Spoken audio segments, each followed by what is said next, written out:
তোমরা ভালো আছো সবাই? ভালো আছো সবাই? ইয়েস স্যার, ভালো আছি স্যার। ইয়েস স্যার, আপনি ভালো আছেন স্যার? হ্যাঁ, হ্যাঁ, হ্যাঁ, হ্যাঁ।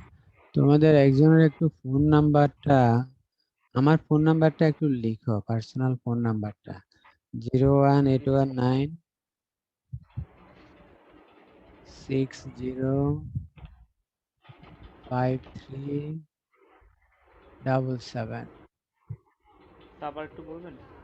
01819 জি স্যার। 605377 ওকে। লিখেছ? Yes sir. হ্যাঁ, কে লিখছো? একজনে আমাকে, যা বেশি ক্লাস করো সে একটু আমার সাথে ফোন করে তোমার নাম্বারটা দিয়ে দিবা ক্লাসের পরে। হ্যাঁ, যেমন এখন ফেসবুক চালু নাই, তো আমি লিংক প্রতিদিন শেয়ার করতে পারি না এখন। তো লিংকটার আপনার কথা মনে রাখ। লিঙ্কটা পার্মানেন্ট? হ্যাঁ, ওই যে লিংক হলো, তোমরা ক্লাসে ঢোকার জন্য প্রতিদিন একই তাই, যদি আমরা দিতে নাও পারি, আমি টাইমলি ক্লাসে থাকবো, তোমরা অংশগ্রহণ করে ফেলবা, এটুকু হলো কথা, ঠিক আছে? জি স্যার। হ্যাঁ, কারণ এখন তো ফেসবুক বন্ধ, এখন আমরা জুমে শুধু কাজ করতে পারি। হ্যাঁ, এই হলো অবস্থা। আচ্ছা, আজকে আমরা আলাপ করব তোমার 31 নাম্বার পৃষ্ঠা থেকে, হিসাব বিজ্ঞানের ধারণা ও প্রথার পার্থক্য। যদিও ধারণা এবং প্রথা আমরা একই উদ্দেশ্যে বা একই কাজ সুসম্পন্ন করার জন্য ব্যবহার করি, তবে এর মধ্যেও কিছুটা পার্থক্য পরিলক্ষিত হয়। আচ্ছা, এখানে যেটা বলা হচ্ছে, যে সকল নীতি বা ধারণা সর্বজন স্বীকৃত ও আন্তর্জাতিকভাবে গৃহীত স্বতঃসিদ্ধ নিয়ম কানুন ও ব্যবহার প্রণালী, যার সাহায্যে হিসাব বিজ্ঞান পেশা পরিচালিত হয়, তাকে তাদেরকে হিসাব সংক্রান্ত ধারণা বলে। তাহলে হিসাব সংক্রান্ত ধারণার সংজ্ঞাটা এইভাবে দিচ্ছে তারা: যে সকল নীতি বা ধারণা সর্বজন স্বীকৃত এবং আন্তর্জাতিকভাবে গৃহীত, এগুলি আন্তর্জাতিকভাবেও গৃহীত হয়েছে, মানে আন্তর্জাতিক যে সকল সংস্থা হিসাব বিজ্ঞানের উপরে কাজ করে, তারাও কিন্তু এই ধারণা বা নীতিগুলাকে গ্রহণ করেছে এবং এগুলি ব্যবহার করে হিসাব বিজ্ঞান সংক্রান্ত বিভিন্ন কাজকর্ম পরিচালনা করে থাকে। এগুলোই হলো হিসাব বিজ্ঞানের ধারণা বা প্রথা। পক্ষান্তরে হিসাব সংক্রান্ত কার্যাবলী সুষ্ঠুভাবে সম্পাদনের জন্য হিসাব রক্ষকগণ ব্যবহারিক ক্ষেত্রে যে সকল রীতিনীতি মেনে চলে, তাকে হিসাব সংক্রান্ত প্রথা বলে। অর্থাৎ ধারণাগুলি হলো আন্তর্জাতিকভাবে স্বীকৃত, এটা সব দেশেই মানতে রাজি হয়, কিন্তু যেগুলি আমরা আহ তোমার রীতিনীতি বলতেছি, সেগুলি কিন্তু আবার আহ বা প্রথা বলি, সেগুলি তো অঞ্চলভেদে ভিন্নতা আসতে পারে। যেমন কি রকম, বাংলাদেশে আমরা হিসাব রাখার জন্য পরিমাপের একক হিসাবে টাকা ব্যবহার করি, আবার মার্কিন যুক্তরাষ্ট্রে তারা ডলার ব্যবহার করে। তাহলে এইটা হলো তাদের দেশের রীতিনীতি অনুযায়ী তারা একটা প্রথায় হিসাব রাখে। তাহলে দেখা যায় এখন আমেরিকার $1 আর আমাদের $1 কিন্তু এক সমান না। তাহলে এই অবস্থায় আমাদের দেশের টাকার হিসাব যদি তারা বুঝতে হয়, তাদেরকে আবার ডলারে কনভার্ট করে নিতে হবে। তাদের ডলারের হিসাবকে যদি আমরা টাকা দিয়ে গণ্য করতে হয়, তাহলে বাংলাদেশের টাকায় এগুলিকে আবার রূপান্তর করতে হবে, কনভার্ট করতে হবে। তো এখন এই যে রীতি, হ্যাঁ, অর্থাৎ বা প্রথা, এটা এক এক দেশে এক এক রকম। তারপরেই বলা হচ্ছে, হিসাব বিজ্ঞান ধারণা ও প্রথা দুইটি গুরুত্বপূর্ণ বিষয়, একটি অপরটির সাথে ঘনিষ্ঠভাবে জড়িত। এটা কিন্তু একে অপরের সাথে অত্যন্ত ঘনিষ্ঠভাবে এরা জড়িত, অর্থাৎ একটিকে ছাড়া অপরটি আসলে চলতে পারে না। তথাপি এদের মধ্যে কতগুলো পার্থক্য লক্ষ্য করা যায়। নিচে হিসাব বিজ্ঞান ধারণা ও প্রথার মধ্যে পার্থক্য আলোচনা করা হলো। তো এই আলোচনাটা করতে গিয়ে আমরা পৃষ্ঠাকে 3টা ভাগে ভাগ করি। একটা হলো পার্থক্যের বিষয়, আর একটা হলো নীতি বা ধারণার জন্য একটা কলাম, আর একটা হলো রীতি বা প্রথা। তাহলে নীতি আর ধারণা কিন্তু এক জিনিস, আর রীতি আর প্রথা হলো এক জিনিস। সংজ্ঞা যেটা আগে একবার উল্লেখ করা হয়েছে, আবার হয়তো এখানে লিখেছে, হিসাব সংক্রান্ত ধারণা হলো সর্বজন স্বীকৃত ও আন্তর্জাতিকভাবে গৃহীত স্বতঃসিদ্ধ নিয়ম কানুন। আর এখানে বলা হচ্ছে যে সকল হিসাব বিষয়ক কার্যাবলী দেশীয়, সামাজিক, ধর্মীয় ও রাজনৈতিকভাবে পরিচালিত হয় এবং যা হিসাব বিজ্ঞানে অনুকরণ বা অনুসরণ করা হয় তাকে হিসাব বিজ্ঞান রীতি বা প্রথা বলে। তাহলে রীতি বা প্রথা হলো অঞ্চল ভেদে এটার ভিন্নতা আসতে পারে, তবে রীতিগুলি কাজ করে নীতিকে ভালোভাবে বুঝিয়ে দেওয়ার জন্য, কাজে লাগানোর জন্য। আবার নীতিকে সহযোগিতা করার জন্যই কিন্তু রীতিকে কাজে লাগাইতে হয়। এর পরেই বলা হচ্ছে তোমার হিসাব মান প্রণয়ন। ও 2 নম্বর বলছে স্বীকৃতি।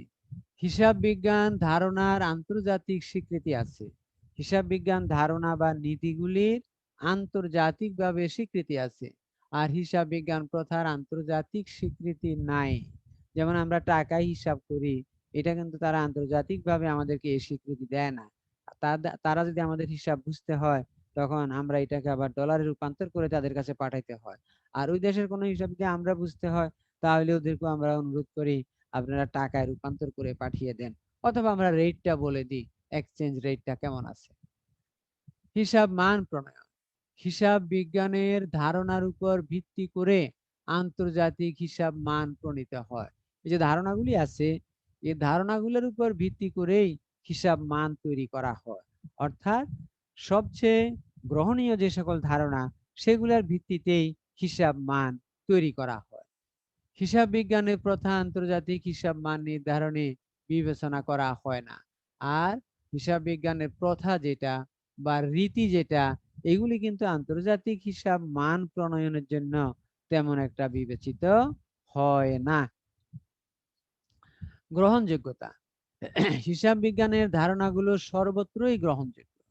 ধারণা যেগুলি বা নীতি যেগুলি, এগুলি কিন্তু বিশ্বের সর্বত্রই গ্রহণযোগ্য। অর্থাৎ সবাই এগুলাকে গ্রহণ করেই হিসাব রাখতে হবে। হিসাব বিজ্ঞানের প্রথাসমূহ সকলের নিকট গ্রহণযোগ্য নয়। অর্থাৎ প্রথা যেটা, এটা সকলের নিকট সমানভাবে গ্রহণযোগ্য নয়।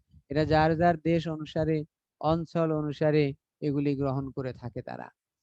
ব্যবহারের পরিধি, ক্ষেত্র যেটা, আওতা, স্কোপ। পৃথিবীর সকল দেশে হিসাব বিজ্ঞানের একই রকম ধারণা বা নীতি ব্যবহৃত হয়। যেমন মনে করো কনজারভেটিজম, রক্ষণশীল, সব দেশেই গ্রহণ করে। যেমন গোয়িং কনসার্ন কনসেপ্ট, চলমান ব্যবসা নীতি, সবাই এটা গ্রহণ করে। তাহলে এটার পরিধি অনেক ব্যাপক, সারা বিশ্বব্যাপী। পৃথিবীর এক এক দেশ এক এক রকম প্রথা ব্যবহৃত হয়, তাই এর আওতাও কম। প্রথা হলো এক এক দেশে এক এক রকম। যেমন মনে করো আরেকটা প্রথা বলি, যেমন আমরা অনেক সময় হিসাবে টি ছক ব্যবহার করি। টি ছক মানে হলো একদিকে ডেবিট একদিকে ক্রেডিট, কিন্তু পৃথিবীর অনেকাংশ এই টি ছক ব্যবহার করে না, তারা আবার স্টেটমেন্ট ব্যবহার করে। অর্থাৎ যেটাকে আমরা তোমার ভার্টিক্যাল সিস্টেম বলতে পারি। অর্থাৎ উপরে নিচে প্রথমে আয়গুলি লিখে তার থেকে ব্যয়গুলি বাদ দিব, এই সিস্টেমে আমরা অনেকে রাখি। অনেকে দেখা যায় বিভিন্ন ধরনের ডায়াগ্রাম ব্যবহার করতে পারে। এটা কিন্তু শব্দের সকলভাবে সমানভাবে গ্রহণ করে না। এরপরেই বলা হচ্ছে পরিবর্তনশীলতা। হিসাব বিজ্ঞানের ধারণা স্থিতিশীল এবং সহজেই পরিবর্তন হয় না। ধারণা বা নীতি যেগুলি, এগুলি কিন্তু স্থিতিশীল, এগুলির স্থিরতা আছে। এগুলি তুমি আমি ইচ্ছা করলেই পরিবর্তন করে দিতে পারবো না। যেমন মনে করো দাতা গ্রহীতা নির্ণয়ের যে নীতি, ডেবিট ক্রেডিট নির্ণয় নীতি, এটা কোনো দেশ চেঞ্জ করতে পারবে না, কারণ এটা আন্তর্জাতিকভাবে স্বীকৃত একটা নীতি বা রীতি। হিসাব বিজ্ঞানের প্রথাসমূহ পরিবর্তনশীল, প্রথা পরিবর্তনশীল। যেমন মনে করো আমরা যদি এখন বাংলাদেশে সবাই মিলে সিদ্ধান্ত নিই যে আমরা টি ছক ব্যবহার করব না, অথবা আমরা মনে করো আধুনিক চলমান যে ছকগুলি আছে এগুলি ব্যবহার করব না, তাহলে এটা কিন্তু আমরা চেঞ্জ করতে পারি, কারণ এটা কিন্তু কোনো নীতি নয়, এটা হলো রীতি যে আমরা কোনটা গ্রহণ করব। এই জন্য এগুলি পরিবর্তনশীল। বাধ্যবাধকতা। হিসাব রক্ষণ কাজে হিসাব বিজ্ঞান ধারণার প্রয়োগ বাধ্যতামূলক। অর্থাৎ নীতি মানা বা নীতির প্রয়োগ, এটা কিন্তু বাধ্যতামূলক করতেই হবে। নীতি মেনে যদি হিসাব করা না হয়, তাহলে তো হিসাব কেউই গ্রহণ করবে না। তোমার দেশেও গ্রহণ করবে না, বিদেশে তো গ্রহণ করবেই না। হিসাব বিজ্ঞান প্রথার প্রয়োগ বাধ্যতামূলক নয়। প্রথার যে প্রয়োগ আছে সেগুলি বাধ্যতামূলক নয়। যেমন যদি আমি মনে করো মানুষের কথা বলি, যেমন আমরা আমাদের দেশে শার্ট প্যান্ট অথবা আমাদের মা বোনেরা সালোয়ার কামিজ বা শাড়ি ব্যবহার করে। তুমি অন্য দেশে যাও, তারা দেখবা কেউ প্যান্ট শার্ট পরতেছে, কেউ লং, কেউ শর্ট ড্রেস, এভাবে বিভিন্ন ভাবে। অর্থাৎ ওইটা তাদের দেশের প্রথা, সুতরাং সেটা কিন্তু সবাই মানতে বাধ্য নয়। আবার আমাদের দেশে যে মনে করো ড্রেস আপ আছে, এরাও বিশ্বের অনেক জায়গায় যখন আমরা যাই তখন দেখবা যে তারাও আমাদের দিকে তাকাই থাকে, আল্লাহ এরা কি পরে বাইরেছে। আবার ওদের দেশের কেউ যদি আমাদের দেশে আসে, তখন আমরা সবাই কাজকর্ম ছেড়ে দিয়ে অনেক সময় তাকাই থাকি, হ্যাঁ, দেখার জন্য। তাহলে এগুলি হলো প্রথা, এগুলি কোনো দেশ অন্য দেশেরটা গ্রহণ করতে বা মানতে বাধ্য নয়। যুক্তি নির্ভরতা, হিসাব বিজ্ঞান নীতি সমূহ যুক্তি নির্ভর। নীতি যেগুলি আছে এগুলির কিন্তু যুক্তি আছে, এগুলির এগেনস্টে তুমি কোন ধরনের যুক্তি তুলে ধরতে পারবা কেন এটা এভাবে করা হয়েছে। প্রথার ক্ষেত্রে যুক্তির ক্ষেত্রে ব্যবহারিক বিষয় অধিক গ্রহণযোগ্য। আর প্রথা যেগুলি সেগুলি হলো যুক্তি থেকেও ব্যবহারিক বিষয় আমরা গুরুত্ব আরোপ করে থাকি। অর্থাৎ কোন দেশে কি ধরনের আহ বিষয়টা চালু আছে বা কেমন ভাবে তারা গ্রহণ করবে, আমরা সেটাই দিতে রাজি। যেমন মনে করো যে আমাদের দেশের রেস্টুরেন্ট গুলি যে মানের যে ধরনের খাবার সরবরাহ করে, অন্য দেশের রেস্টুরেন্ট কিন্তু এই মানের এই ধরনের খাবার সরবরাহ করবে না। কারণ দেখবে তাদের দেশে কোনটা চলে, তারা কি খেতে পছন্দ করে, কি বেশি খায়। সুতরাং যেহেতু ব্যবসায়িক উদ্দেশ্যে, সুতরাং দেখতে হবে কোন দেশ কি গ্রহণ করে, আমাকেও সেই ধরনের পণ্যের ব্যবসার সাথে যুক্ত হইতে হবে। এরপরে হলো ব্যাখ্যার ধরন। হিসাব বিজ্ঞান ধারণার ব্যাখ্যা সকল দেশেই একই রকম। ব্যাখ্যার যে ধরন আছে, অর্থাৎ কারণ প্রদর্শন করা, নীতির ক্ষেত্রে বা রীতির ক্ষেত্রে সব দেশে একই কারণ, একই কারণেই তুমি ব্যাখ্যা করতে হবে। আর হিসাব প্রথার ব্যাখ্যা সকল দেশে একই রকম নয়। ব্যাখ্যা তো এক এক দেশ এক এক ব্যক্তি এক এক রকম ভাবে দিবে। ব্যাখ্যা ও সমর্থন, হিসাব নিকাশের প্রায় পরিপূর্ণ ব্যাখ্যা ও সমর্থনের মাধ্যমে পাওয়া যায়। হিসাব নিকাশের প্রায় পরিপূর্ণ ব্যাখ্যা ও সমর্থন এর মাধ্যমে পাওয়া যায়। অর্থাৎ প্রথা বা রীতির মাধ্যমে আমরা হিসাব নিকাশের পরিপূর্ণ ব্যাখ্যা এবং সমর্থন আমরা পেতে পারি। কেন? যেহেতু এগুলো আমরা নীতির সাথে সামঞ্জস্য রেখে কাজটা করতেছি। আর হিসাব নিকাশের পরিপূর্ণ ব্যাখ্যা ও সমর্থন এর মাধ্যমে পাওয়া যায় না। নীতির মাধ্যমে কোনো হিসাবের পরিপূর্ণ ব্যাখ্যা বা সমর্থন তুমি পাবা না। আইন প্রণয়ন, ধারণা বা নীতির ভিত্তিতে হিসাব সংক্রান্ত আইন প্রণয়ন করা হয়। আর প্রথা বা রীতির ভিত্তিতে হিসাব সংক্রান্ত আইন প্রণয়ন করা হয় না। রীতির মাধ্যমে বা প্রথার মাধ্যমে কোনো আইন হয় না। আইন হয় যেগুলো আছে আমাদের রীতি, এগুলির মাধ্যমে বা নীতি, এগুলির মাধ্যমে আইন হয়। অর্থাৎ নীতি না মানলে শাস্তি যোগ্য অপরাধ হিসাবে গণ্য হবে, আর রীতি না মানলে শাস্তিযোগ্য অপরাধ হবে না, হয়তো নৈতিকভাবে তুমি কোনো অপরাধের সম্মুখীন হতে পারো। তারপরে আছে আর্থিক বিবরণী প্রস্তুতকরণে হিসাব বিজ্ঞানের নীতিমালার প্রভাব। আর্থিক বিবরণী যেগুলো আমরা তৈরি করি, এইগুলি প্রস্তুতকরণে হিসাব বিজ্ঞান নীতিমালার প্রভাব। আমরা জানি হিসাব বিজ্ঞানের নীতিসমূহকে 3টি শ্রেণীতে বিভক্ত করা হয়েছে। উক্ত 3টি শ্রেণীকে আবার মোট 13টি ভাগে ভাগ করা হয়েছে, যা নিম্নরূপ। হিসাব বিজ্ঞানের অনুমান অ্যাজাম্পশন গুলা 4টা আছে। অর্থনৈতিক বা ব্যবসায়িক সত্তা ধারণা, যেটা এন্টাইটেল কনসেপ্ট বলি আমরা। চলমান প্রতিষ্ঠান ধারণা, গোয়িং কনসার্ন কনসেপ্ট, এর আগে আমরা আলাপ করেছি। অর্থের এককে পরিমাপযোগ্য ধারণা, আজকে একটু আলাপ করেছি। টাকার অঙ্কে পরিমাপ করতে হবে। হিসাব কাল ধারণা, হিসাব কালের ধারণা থাকতে হবে, আমি কোন মাস থেকে কোন মাসের হিসাব করতেছি। সাধারণত হিসাব কালটা আমাদের জন্য 1 বছরেরই হয়, 12 মাসের হয়, এবং সেই 12 মাস জানুয়ারির 1 তারিখ থেকে ডিসেম্বরের 31 পর্যন্ত হইতে পারে, পহেলা জুলাই থেকে পরবর্তী বছরের 30শে জুনও হইতে পারে, আবার পহেলা বৈশাখ থেকে 30শে চৈত্র পর্যন্ত হইতে পারে, এইভাবে। অর্থাৎ হিসাব কাল ধারণা মানে হলো আমি যেদিন থেকে ব্যবসা শুরু করব সেই দিন থেকে 1 বছর শেষ না হওয়া পর্যন্ত, এটাই আমার হিসাব কাল ধারণা। আবার অনেক সময় কোন দেশের ফিসক্যাল ইয়ার বলা হয়, আর্থিক বছর বলা হয়, তার সাথে মিল রেখেও আমরা হিসাব করতে পারি। যেমন বাংলাদেশের আর্থিক বছরটা হলো পহেলা জুলাই থেকে পরবর্তী বছরের 30শে জুন। আর ক্যালেন্ডার ইয়ার হলো ইংলিশটা হলো পহেলা জানুয়ারি থেকে 31শে ডিসেম্বর। বাংলা পঞ্জিকার যেটা তারিখ সেটা হলো 1লা বৈশাখ থেকে 30 বা 31শে চৈত্র পর্যন্ত আমরা এই ধারণাগুলা নিয়ে থাকি। নীতিসমূহ, নীতিগুলাকে দেখা যাচ্ছে আহ তোমার 5টা ভাগে ভাগ করা হয়েছে। একটা হলো ঐতিহাসিক ব্যয় বা ক্রয় মূল্য নীতি। আমরা তো হিসাবই রাখি ক্রয় মূল্য নীতিতে। এই জন্য তো আমি আরো একদিন বলেছিলাম, কারো কয়েকশো কোটি টাকার সম্পদ, কিন্তু এখন হিসাবের খাতা দেখায় 1 লাখ টাকা। কারণ এটা যখন উনি কিনেছিলেন, এটাকে ঐতিহাসিক মূল্যের মাধ্যমে বা ক্রয় মূল্য নীতির মাধ্যমে হিসাব রাখা হয়েছে, বিধায় এখন এই অবস্থা। রাজস্ব বা আয় স্বীকৃত নীতি, হ্যাঁ, রাজস্ব অর্থাৎ আয়কে কিভাবে আমরা স্বীকৃতি দিব। এই আয় স্বীকৃতিটা অনেক সময় আবার আমাদের হিসাব কালের সাথে কিছুটা মিলে যায়। যেমন মনে করো, আমি যদি 13 মাসের জন্য কোনো আয় পাই, তাহলে 13 মাসের জন্য এটাকে আয় হিসাবে স্বীকৃতি আমরা দিব না। আমরা আয় হিসাবে স্বীকৃতি দিব হয়তো 1 বছরেরটা, বাকি 1 মাসেরটা আমরা দায় হিসাবে গণ্য করে ফেলবো। এরপরে হচ্ছে মিলকরণ। মিলকরণ মানে হলো আয়ের সাথে ব্যয়ের, কি পরিমাণ আয় করলে কি পরিমাণ ব্যয় করব, তার একটা মিলকরণ থাকতে হবে, মিল থাকতে হবে। পূর্ণ প্রকাশ, এর আগে আমরা আলাপ করেছি। পূর্ণ প্রকাশ, আমরা কোনো কিছু হাইড করতে চাই না। আমাদের সবকিছু হিসাব তথ্যের ব্যবহারকারীদের উদ্দেশ্যে পূর্ণভাবে প্রকাশ করতে হবে, যাতে কোনো ব্যবহারকারী হিসাব তথ্য ব্যবহার করতে গিয়ে আবার ব্যাগ পেতে না হয়। সামঞ্জস্যতার নীতি, সামঞ্জস্যতা, ম্যাচিং যেটা, হ্যাঁ, অর্থাৎ একটি হিসাব বছরের সাথে আরেকটি হিসাব বছরের তথ্যের সামঞ্জস্যতা থাকতে হবে। যদি অসামঞ্জস্য তথ্য আসে, তখনই তো আমরা সেখানে প্রশ্নের সম্মুখীন হব, প্রশ্নবিদ্ধ হব। সীমাবদ্ধতা সমূহ, লিমিটেশনসকে 4টা ভাগে ভাগ করে উপস্থাপন করা হয়েছে। ব্যয় সুবিধা সম্পর্কে সিদ্ধান্ত, ব্যয় সুবিধা আমি গতদিন আলাপ করেছিলাম। আমরা সব সময় চিন্তা করি আমরা কি পরিমাণ ব্যয় করতেছি, তার এগেনস্টে আমি কি পরিমাণ সুবিধা পাবো। বস্তুনিষ্ঠতার সীমাবদ্ধতা, হ্যাঁ, যেটা ম্যাটেরিয়ালিটি কনসেপ্ট বলা হচ্ছে, বস্তুনিষ্ঠতা। ওই যে আমি বিভিন্ন সময় কম দামি জিনিস আর বেশি দামি জিনিস কোনটাকে কি হিসাবে বিবেচনা করব, সেই জিনিসটা হলো বস্তুনিষ্ঠতা। শিল্প ব্যবহারের সীমাবদ্ধতা, হ্যাঁ, ইন্ডাস্ট্রিতে, শিল্পে আমরা এগুলাকে কিভাবে ব্যবহার করতে পারি, তার কিছু সীমাবদ্ধতা আছে। এই সীমাবদ্ধতাগুলি অনেক সময় বিভিন্ন আইন কানুনের মাধ্যমে আমাদের উপরে আরোপিত হয়। রক্ষণশীলতার সীমাবদ্ধতা, রক্ষণশীল, হ্যাঁ, কনজারভেটিজম, যেটা আমাদের হিসাব বিজ্ঞানের অনেকাংশ ধরে রেখেছে এই রক্ষণশীলতা।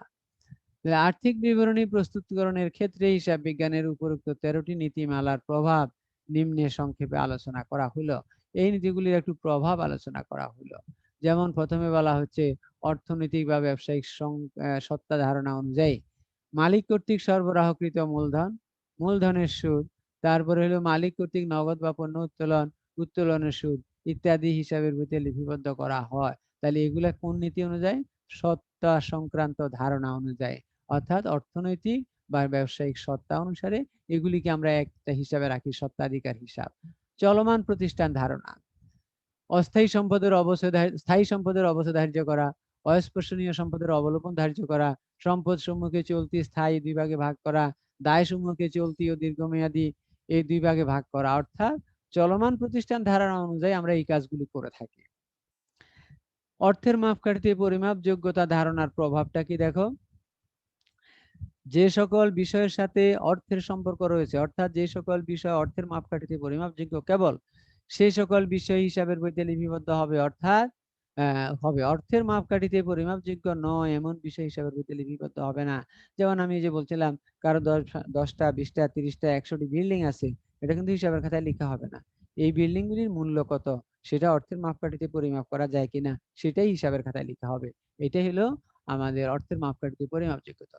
হিসাবকাল ধারণা, এই ধারণা অনুযায়ী কি কি হয় দেখো একটু। আয় ও ব্যয়ের সাথে বকেয়া সমূহ যোগ করা এবং অগ্রিম সমূহ বাদ দেয়া।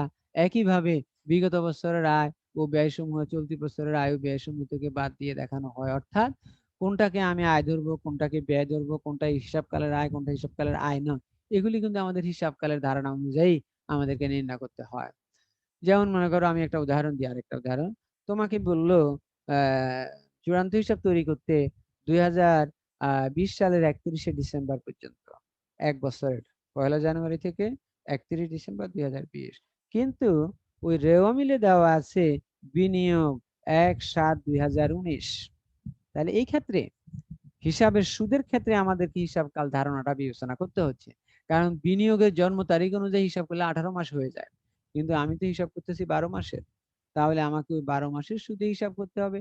আগের যে 6 মাস আমরা ধরে নিব সেই 6 মাস, ওই 6 মাসের মধ্যেই হিসাব হয়ে গেছে গত বছর, এটা আমাকে আর হিসাবে আনতে হবে না। আচ্ছা, ঐতিহাসিক ক্রয় মূল্য নীতি স্থায়ী সম্পদকে বর্তমান বাজার মূল্যে লিপিবদ্ধ না করে ক্রয় মূল্যে লিপিবদ্ধ করা, কয়েকদিনে বলেছে, এটা তোমাদেরকে, এটা আর এখন আমি বুঝালাম না।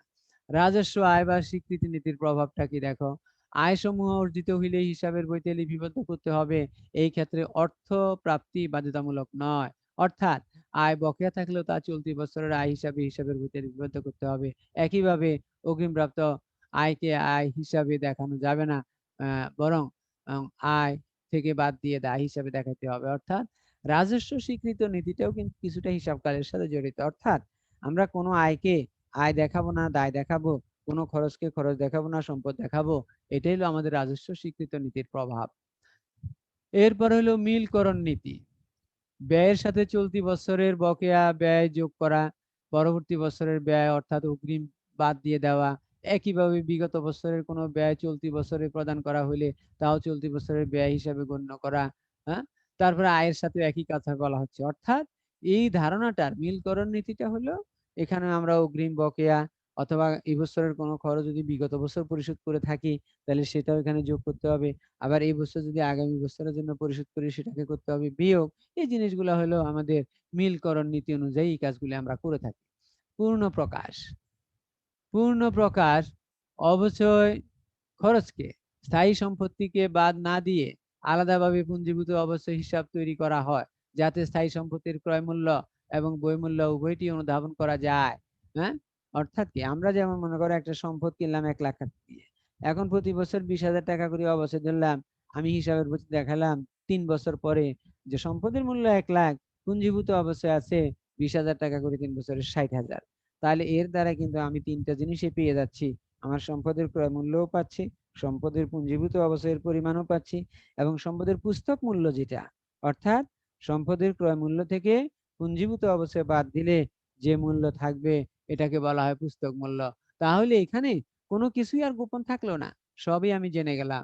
যে সম্পদের ক্রয় মূল্য 1 লাখ, এই সম্পদের পুঞ্জীভূত অবশ্যই 60,000, এই সম্পদের পুস্তক মূল্য লিখা না থাকলেও আমি বের করে ফেলতে পারতেছি 40,000। এটাই হলো পূর্ণ প্রকাশ নীতি, অর্থাৎ কোনো কিছুই গোপন থাকলো না। কিন্তু যদি আমি এইভাবে লিখি, পুঞ্জীভূত অবশ্যই দেখালাম না, শুধু লিখলাম আসবাবপত্র 1 লক্ষ টাকা, এখন আমি বুঝতে পারলাম না আসলে এটার বর্তমান মূল্য কত, অবশ্যই কত হয়েছিল, তাহলে পূর্ণ প্রকাশ হলো না। অথবা আমি লিখলাম মনে করো আসবাবপত্রের পুস্তক মূল্য 40,000 টাকা, তাহলে আমি তাও ক্রয় মূল্য বুঝলাম না, পুঞ্জীভূত অবশ্যই বুঝলাম না, তাহলেও কিন্তু আমাদের তোমার পূর্ণ প্রকাশটা ঘটবে না। এজন্য হিসাব তথ্য এমন ভাবে ব্যবহার করতে হবে যাতে গোপন কিছু না থাকে, খুব সহসাই সবাই সবকিছু অনুধাবন করতে পারে, বুঝতে পারে। সামঞ্জস্যতার নীতি। অবশ্য দাহ্যের ক্ষেত্রে প্রতি বছর একই পদ্ধতি অনুসরণ করতে হবে, যুক্তিসঙ্গত কোনো কারণ ছাড়া পদ্ধতি পরিবর্তন করা যাবে না। অর্থাৎ সামঞ্জস্যতার নীতি হলো, শুধু অবশ্যই দিয়ে একটা উদাহরণ দেয়া হয়েছে, এর মূল তত্ত্বটা হলো যে আমি হুট করে আসলে কোনো পদ্ধতি চেঞ্জ করব না, বা হিসাবের কোনো ধরন যেটা আমি রেখে আসতেছিলাম ওই পদ্ধতির মধ্যে আমি হঠাৎ করে কোনো পরিবর্তন আনবো না। এটা হলো আমাদেরকে সামঞ্জস্যতার নীতি। ব্যয় সুবিধা সম্পর্ক নীতি, এটা একটু দেখো, যে কোনো তথ্য তৈরি সংক্রান্ত ব্যয় বা তথ্য সংরক্ষণের ব্যয় প্রাপ্ত সুবিধার চেয়ে বেশি হলে উক্ত তথ্য তৈরি করা বা সংরক্ষণ করা যাবে না। অর্থাৎ যদি আমাদের ব্যয় বেশি হয় প্রাপ্ত সুবিধার তুলনায়, তাহলে বিষয়টা আমরা আসলে করব না, এটা হলো আমাদের মূল বিষয়। জন্য আমরা যে কোনো কাজ করার আগে ব্যয় এবং সুবিধা এই দুইটার মধ্যে কিন্তু আমরা একটু এই কম্পেয়ার করার চিন্তা করি, তুলনা করার চিন্তা করি।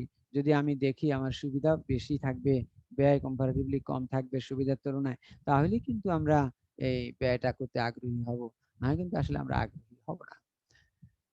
এরপরে বলা হচ্ছে বস্তুনিষ্ঠতার নীতির প্রভাব। এটা ওই যে কিছু একদিন আগেও বলছিলাম আমরা, বস্তুনিষ্ঠতা মানে কি, কোন একটা জিনিস খুব কম দাম, ব্যবহার অনেক বেশি সময় হইলেও এটাকে আমরা হয়তো সম্পদ দেখাবো না।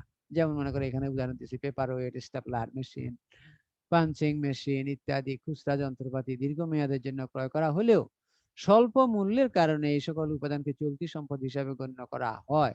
অর্থাৎ এগুলি দীর্ঘমেয়াদী কোনো সম্পদ না। অনাদায়ী পাওনার পরিমাণ খুব কম হলে এটি ধার্যের ক্ষেত্রে সঞ্চিতি পদ্ধতির পরিবর্তে সরাসরি অবলোকন পদ্ধতি অনুসরণ করা হয়, যেটা অনাদায়ী পাওনা। সঞ্চিতি আমরা নাম শুনেছি, কিন্তু বলা হচ্ছে যখন অনাদায়ী পাওনার পরিমাণ খুব কম হয় সেক্ষেত্রে আসলে সঞ্চিতি পদ্ধতি ব্যবহার না করাই ভালো, সরাসরি অবলোকন করে দিলেই ভালো। অর্থাৎ বস্তুনিষ্ঠতা মানে হলো তুমি বিষয়টা নিয়ে চিন্তা করতে হবে এটার গুরুত্ব কেমন। যেমন বাস্তব একটা উদাহরণ দিই, মনে করো কোনো এলাকায় কোনো একজন গণ্যমান্য ব্যক্তি অংশগ্রহণ করবে, তাহলে তার জন্য যে ধরনের আয়োজন থাকবে সবকিছু মিলিয়ে তার চলাফেরা, খাওয়া দাওয়া, আসা যাওয়া। এখন মনে করো আমার মতো একজন সাধারণ লোক যদি সেখানে যায় তাহলে কি সে ধরনের আয়োজন থাকবে? কারণ বস্তুনিষ্ঠতা আমাকে সেই মানে পৌঁছাইতে পারে নাই বলেই আমি সেই সুযোগ সুবিধা থেকে বঞ্চিত হয়ে যাব। শিল্প প্রয়োগ নীতির প্রভাব। সংশ্লিষ্ট শিল্প প্রতিষ্ঠানের বিধান অনুযায়ী কোনো বিশেষ প্রকৃতির সম্পত্তিকে ক্রয় মূল্যে না দেখিয়ে বাজার মূল্যে দেখানো যাবে, যেমন খাদ্য শিল্প সংশ্লিষ্ট কোনো সম্পত্তি। তারপরে বলা হচ্ছে অবসদার্যের ক্ষেত্রে সংশ্লিষ্ট শিল্প প্রতিষ্ঠানের বিধান অনুযায়ী যে কোনো পদ্ধতি অনুসরণ করা যাবে, যেমন খনিজ সম্পদের ক্ষেত্রে সংশ্লিষ্ট শিল্পের সুবিধা অনুযায়ী অবসদার্য করা যাবে। অর্থাৎ শিল্প প্রয়োগ নীতি মানে হলো শিল্পের জন্য উপযোগী যে সকল নীতি হবে সেগুলোই আমাদেরকে মেনে চলতে হবে আসলে। অর্থাৎ হিসাব বিজ্ঞান সেখানে কিছুটা নীতির বিসর্জন দিয়ে থাকে।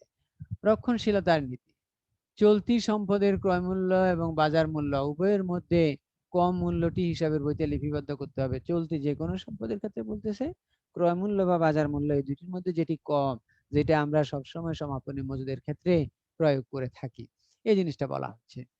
তারপরে বলছে কয়েকটি গুরুত্বপূর্ণ শব্দের পূর্ণ অর্থ, যেমন এগুলো অ্যাব্রিভিয়েশন করে দেওয়া হয়েছে কয়েকটি শব্দ। Full meaning of some important abbreviation, AICPA, এগুলো একটু জেনে রাখবা ভবিষ্যতের জন্য, অথবা তোমাদের MCQর জন্য, হ্যাঁ, অথবা ভবিষ্যৎ কোনো পরীক্ষার প্রস্তুতির জন্য এগুলো লাগে।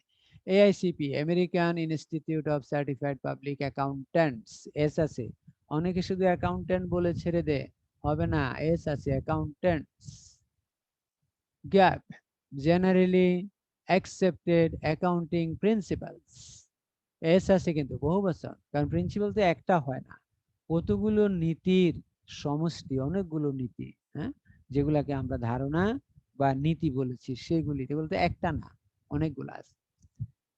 FASB financial accounting standards board, এখানে স্ট্যান্ডার্ডস না বলে স্ট্যান্ডার্ড বলে ছেড়ে দেয়, আবার এসটা বোর্ডের সাথে লাগাই দেয়। বোর্ড তো একটা, স্ট্যান্ডার্ডে না অনেকগুলো আছে। স্ট্যান্ডার্ড মানে হলো মান, হ্যাঁ, ওয়ান কাইন্ড অফ প্রিন্সিপালও বলতে পারি, হ্যাঁ, অর্থাৎ হিসাব মান। হিসাব মান তো একটা হয় না, হিসাব মান একাধিক, এই জন্য স্ট্যান্ডার্ডের সাথে এস আছে, বোর্ডের সাথে নাই।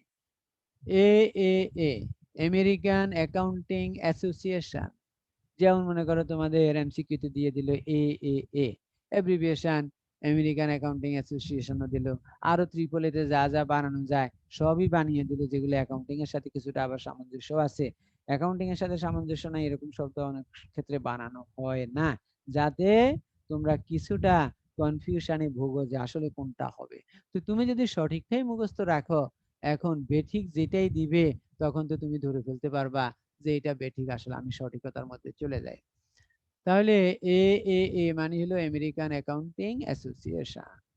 এরপরে আছে IAS ইন্টারন্যাশনাল অ্যাকাউন্টিং স্ট্যান্ডার্ডস, এখানে এসটা স্ট্যান্ডার্ডস এর সাথে, কেউ অ্যাকাউন্টিং এর সাথে এসটা এনে দিবা না, তাহলে international accounting standards. IASC international accounting standards committee, হ্যাঁ, স্ট্যান্ডার্ডস কমিটি, তাহলে এখানেও এসটা কিন্তু স্ট্যান্ডার্ডস এর সাথে, কমিটির সাথে নাই, কমিটি তো একটা।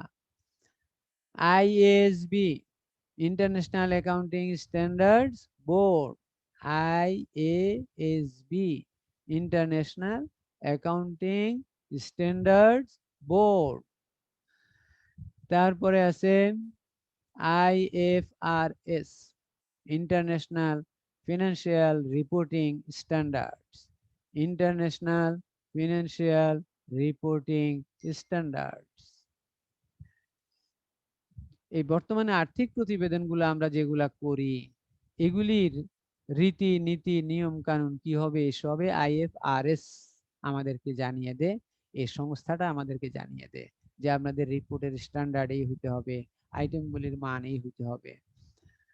এরপরে বলা হচ্ছে আইসিএবি। এটাও অনেকে জানে না, এটা সবাইকে মুখস্থ রাখতে হবে। এটা বাংলাদেশেরই একটা প্রতিষ্ঠান, institute of chartered accountants of Bangladesh. অনেক সময় the institute of chartered accountants of বাংলাদেশও বলা হয়, তা বলা হয় জন্য নির্দিষ্ট করে বোঝানোর জন্য। অর্থাৎ এটা আমাদের এই সনদপ্রাপ্ত হিসাব বিজ্ঞানীদের যে সংস্থা, institute of chartered accountants of Bangladesh, অর্থাৎ বাংলাদেশে যারা সিএ করে তাদেরকে যে সনদ দেয় এই প্রতিষ্ঠানটা দেয়। এমনি সিএ কিন্তু ভর্তি হইতে হয় কোনো ফার্মের অধীনে। তুমি কোনো ফার্মের অধীনে থেকে তারপরে রেজিস্ট্রেশন নিতে হবে এই প্রতিষ্ঠান থেকে, তোমার সার্টিফিকেট দিবে এই প্রতিষ্ঠান। যেমন মনে করো তোমরা যারা ইন্টারমিডিয়েটে আছো, তোমাদেরকে সার্টিফিকেট দিবে কিন্তু মাধ্যমিক উচ্চ মাধ্যমিক শিক্ষা বোর্ড ঢাকা, কিন্তু তুমি পড়াশোনা করতেছো ঢাকা সিটি কলেজে। তাহলে ঢাকা সিটি কলেজ হলো একটা আহ ঢাকা শিক্ষা বোর্ডের অধীনে অধিভুক্ত একটি প্রতিষ্ঠান। অনুরূপভাবে আমাদের সিএ প্রতিষ্ঠান বা 400-র বেশি আছে। তুমি 4 শতাধিক সিএ প্রতিষ্ঠানের যে কোনো একটির মধ্যে নাম ভর্তি করে তুমি institute of chartered accountant of Bangladesh যেটা আছে এটার তুমি রেজিস্ট্রেশন নিতে পারো। তবে ভর্তি হওয়ার সময় একটু বাছাই করতে হয় কোন প্রতিষ্ঠানের নাম একটু ভালো, সেই প্রতিষ্ঠানে যাওয়াটাই better. ICMAB, institute of cost and management accountants of Bangladesh. এই দুইটাই বাংলাদেশে হিসাব বিজ্ঞানীদের পেশাগত সংস্থা। এটা হলো এটার হেড অফিসটা হলো নীলক্ষেতে, মূল প্রতিষ্ঠান যেটা institute of cost and management accountants of Bangladesh. এখানে হলো তোমার উৎপাদন ব্যয়ের উপরেই বেশি জোর দিয়ে পড়াশোনা শেখানো হয়, করানো হয়।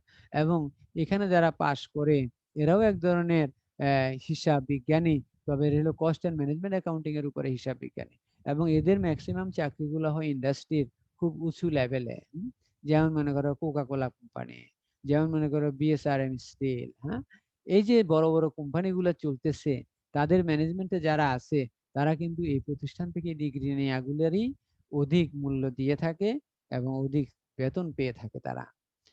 SEC, securities and exchange commission of Bangladesh বলা হয়। SEC, securities and exchange commission of Bangladesh. যেমন মনে করো বাংলাদেশের এই যে আমাদের শেয়ার মার্কেট ইত্যাদি ইত্যাদি যা যা আছে এই সবগুলি তারা নিয়ন্ত্রণ করে, securities and exchange commission of Bangladesh. তারপরে NBR, national board of revenue, NBR, আর্থিক বিষয়ের সর্বোচ্চ ক্ষমতাধারী সংস্থা হলো এনবিআর বাংলাদেশের, ন্যাশনাল বোর্ড অফ রেভিনিউ যেটা। যেমন মনে করো ট্যাক্সের যত ঘটনা আছে এসব কিন্তু এনবিআর থেকেই নিয়ন্ত্রিত হয়, এনবিআর এদেরকে নিয়ন্ত্রণ করে থাকে। হ্যাঁ, তো এই যে জিনিসগুলো আছে এগুলো একটু জানবা। এই যে এখন মনে করো কিছুটা অনলাইন ক্লাসের পরে বাসায় অবসর থাকো, এভাবে বিভিন্ন বিষয়ে পড়াশোনা করে তুমি কিন্তু তোমাকে অনেক উঁচু মানে বা উঁচু স্থানে নিয়ে যেতে পারো যদি তুমি সেইভাবে জ্ঞান অন্বেষী হও। আর যদি তুমি মনে করো না স্যার কোনো রকম ভাবে কাটিয়ে দিচ্ছি, আস্তে আস্তে দিন চলে যাচ্ছে, এর জন্য কিন্তু তোমাকে ফল ভোগ করতে হবে। কারণ তুমি যেটুকু এই ছাত্রছাত্রী জীবনে শিখবা, মানে শিক্ষার সময়ে শিখে নেবা, এটুকুই আসলে তোমার বাস্তব জীবনে কাজে লাগাইতে পারবা। আর বাস্তব জীবনে তখন এগুলির সাথে কিছু কিছু আবার অ্যাডও করতে পারবা। যদি তুমি এই এই পেশায় থাকো অথবা তুমি পেশায় না থাকো, কিন্তু তুমি যেহেতু একটা বিদ্যা শিখেছ সেই বিদ্যার উপরে যদি প্র্যাকটিস রাখতে চাও, যেমন আমরা দেখি আমাদের অনেক লেখক আছেন সম্মানিত, তারা কিন্তু ওই লেখক হিসাবে কোথায় পড়াশোনা করে নাই। যেমন মনে করেন এই যে হুমায়ুন আহমেদ, বিখ্যাত লেখক, প্রয়াত, মারা গেছে, উনি কিন্তু কেমিস্ট্রি টিচার। এই যে হুমায়ুন তার আরেকটা ছোট ভাই আছেন এখন তোমার শাহজালাল বিজ্ঞান ও প্রযুক্তির, উনিও কিন্তু অন্য সাবজেক্টে কিন্তু লেখেন। এইভাবে মনে করো আমাদের অ্যাকাউন্টিং পড়ছে এরকমও বহু লেখক আছে, বইপত্র লিখতেছে, গল্প লিখতেছে। আবার তুমি মনে করো ওই জাতীয় লেখক না হলে তুমি তোমার সাবজেক্টের উপরে লেখালেখি করতে পারো। অর্থাৎ তুমি অন্য চাকরি করো কিন্তু তোমার সাবজেক্টের উপরে তুমি গবেষণা করতে পারো, বসে বসে বিভিন্ন বইপত্র দেখতে পারো, বা উন্নত বিশ্বে কিভাবে হিসাব রাখতেছে, আমরা কিভাবে রাখতেছি, এগুলো তো তুমি স্টাডি করতে পারো। তো দেখা যায় আমাদের পড়াশোনাটা খালি একটা সার্টিফিকেট অর্জনের জন্য হয় আর একটা চাকরির জন্য হয়। চাকরিটা যখনই পেয়ে যায় আর পড়াশোনার একটা বইও সে ভবিষ্যতে আর কখনো ঘেটেও দেখে না, উল্টায়ও না, পড়েও না, কারণ চাকরি পেয়ে গেছে। তো তাহলে তো পড়ার যে আসল উদ্দেশ্য সেটাই তো ব্যাহত হলো। অর্থাৎ যেটার মাধ্যমে আমরা বলি গবেষণা করা, গবেষণা করে তুমি নিজের জীবনকে উন্নত করা। তো সেই জিনিসটা তো আসলে আমরা অনেকেই করি না। আর করি না বলে কিন্তু আমরা নিজেরাও ব্যক্তি হিসাবে পিছিয়ে পড়তেছি। আবার আমাদের সমাজ, জাতি, রাষ্ট্রকে কিন্তু আমরা উন্নত কিছু দিতে পারছি না, ব্যর্থ হয়ে যাচ্ছি। তো এইজন্য আমি সবাইকে বলবো পড়াশোনা করবা। আসলে যারা পড়াশোনায় আছে, এরা পড়াশোনার মাধ্যমে নিজের উন্নয়ন, পরিবারের উন্নয়ন, সমাজের, জাতির, দেশের, সারা বিশ্বের উন্নয়ন করবা, এই আশাবাদ ব্যক্ত রেখেই আজকের ক্লাসটা এখানে বন্ধ করে দিলাম। কারো কোনো প্রশ্ন আছে?